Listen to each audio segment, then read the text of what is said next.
Welcome to this step-by-step tutorial on how to make EDM in Ableton Live 12.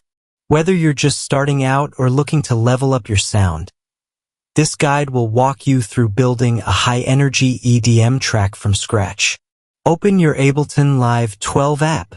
In EDM, first is set up the drums. To set up the drums, for example, you want to have reverb on it. First is go to Audio and Effect, go to Reverb and Resonance and put it to your track.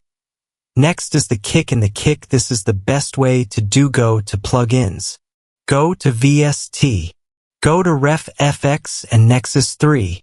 Now here in Nexus 3, find the EDM sequence. Now here at Presets, find a kick you want to use.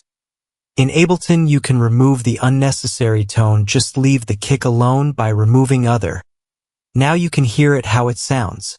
And that's how you make a full EDM track in Ableton Live 12. Collision from punchy drums to soaring synths. You've just built a solid foundation for your own signature sound.